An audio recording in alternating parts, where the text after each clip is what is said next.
What's that sound? It's for amusement only, the EM and Bingo Pinball Podcast.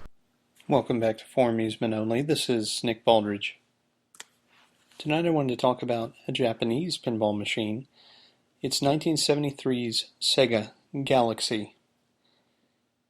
Galaxy is a single-player electromechanical pinball machine, and it's got some really interesting features and pretty fascinating mechanisms.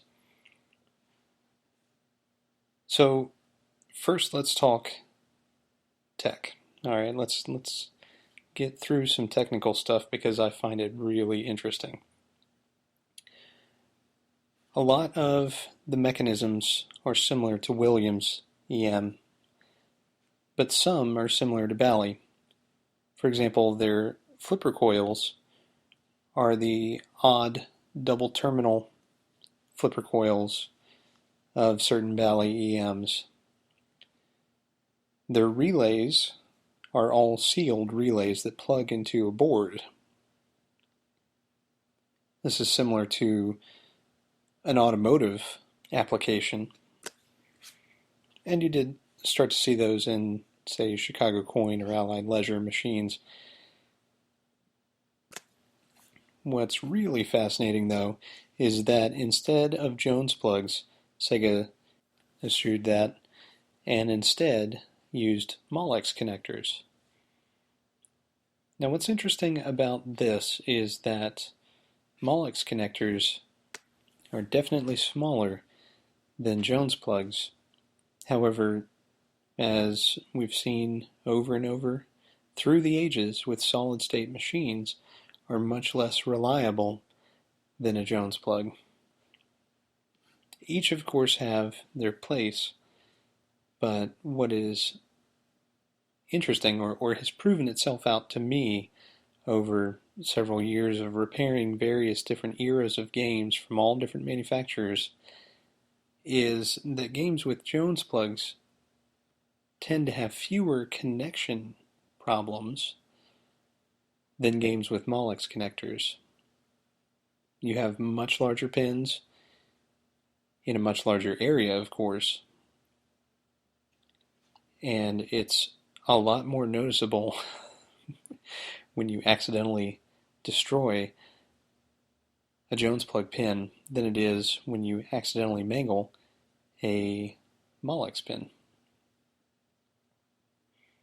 Now you can certainly have Jones plugs off by one and various other things, and Sega did try to prevent that by having keyed connectors which are different sizes.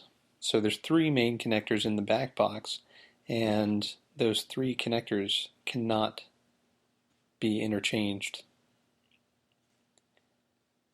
The relay boards had their incoming and outgoing connections hardwired, so they're directly soldered to the board. That's an interesting choice because it means that you have to desolder the entire board to remove it. Of course, that's not unusual. If you had to remove, say, a score reel board from the assembly, you would have to desolder 10, 11 wires. But just an interesting choice. Now, aside from the choices here with the wiring, Sega also had some interesting playfield mechanisms that were unique. One was used on Galaxy, and it's their pop bumper assembly. Their pop bumpers, instead of a standard rod and ring, actually were a solid plastic piece that would pivot when the ball hit it from any angle, and this would actuate a micro switch under the playfield. When it did so, a coil would fire which would shove the plastic piece back into its default position. This would have the effect of firing the ball, rocketing it around, very similarly to a rod and ring. Likewise, Sega's slingshot mechanism was unusual. It relied upon pressure, which was put upon the mechanism by the ball, in a similar way to the pop bumper mechanism that Sega had, where it's a solid plastic piece, and if the ball hits it with enough force, it'll actuate a microswitch, which will activate a coil, which will fire the ball away by forcing that mechanism back into the upright position. Very cool idea, and it really makes me wonder, having seen a YouTube video of this galaxy in motion. I've never played one, or any Sega EM for that matter. You just don't see them in the US all that often. But having watched a video, it makes me wonder how these mechanisms held up over time. Obviously, with the single switch underneath, there's really not a whole lot to break. It would be harder for the mechanism to lock on since it used a microswitch. It'd certainly be possible for it to, but you'd probably discover it before things got out of hand, because you'd hear an interesting noise.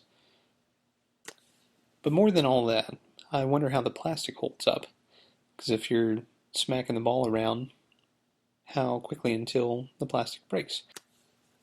I'm sure many of you have worked on EM pinball machines and you've seen what happens to pop bumper bodies, or even solid state machines. Pop bumper bodies that the rod and ring has bit into, or the ball has been able to hit because the pop bumper did not fire, or any other of 100 possible maladies with pop bumpers. Well, the pop bumper bodies, being made of plastic, break pretty easily. But, I'd really love to see the inside of one of these pops and what it looks like. So, moving on from that, this game has a third very interesting mechanism, and that is a magnet that will walk the ball all the way across the playfield, very similarly to Bram Stoker's Dracula's mist magnet, for any of you who have played that game. There are two different kick-out holes, one on the left and one on the right, and depending on the position of the magnet under the playfield, and potentially some other units of which I'm not aware, the ball will start walking from one side to the other. Pretty cool. It is pretty cool. So, other than that, this game has a ball saver post, which comes up between the flippers, and a ball gate, which will return your ball to the shooter lane on the right-hand side. Most of the switches will register 500 points, with some offering 1,000 and some offering 3,000. Pops score 10 unless they're lit, and then they will score 100 per hit. But one of the interesting things, which I'm unclear on, is the bonus inserts. There are 5 different inserts, each of which are labeled 1,000 points. Those are not rollover buttons,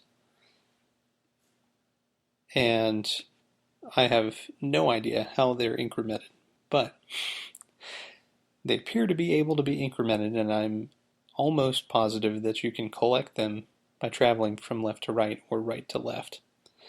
So let's talk about the artwork on Galaxy, because it's pretty interesting.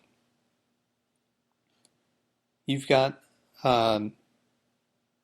astronauts, which are on a spacewalk or escaping from some kind of hideous monstrosity, or several of them arranged across the playfield.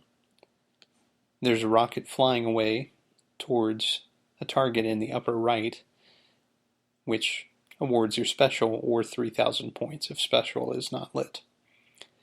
Up at the top, you've got a UFO-looking thing around the ball arch, and there's a lot of blue, yellow, pink, and orange on the playfield. Very interesting color palette. Looking at the back glass, you have what appears to be a punk rock astronaut with spiky hair, which you can see through his helmet, and spikes around his boots. Seems rather impractical for an astronaut to wear, but what do I know? And in the background you have stylized UFOs and rockets, mountains, and other items. I actually like this artwork quite a bit. I think it's pretty interesting. One of my favorite pieces is the explosion which is happening as the ball moves from left to right across the playfield. I think that's pretty neat. Games with a really nice pattern in the background where the ball can move from left to right or right to left is always fascinating to me. I like artwork that brings that ball travel feature to the fore. Well, that's all for tonight. Thank you very much for joining me. My name again is Nick Baldridge. You can reach me at foramusementonlypodcast@gmail.com, or you can call me on the Bingos line. That's 724-BINGOS1, 724-246-4671. You can listen to us on iTunes, Stitcher, Pocket Casts, via RSS, on Facebook, on Twitter at Bingo Podcast. You can follow me on Instagram, also at Bingo Podcast, or you can listen to us on our website, which is foramusementonly.libsyn.com. Thank you very much for listening, and I'll talk to you next time.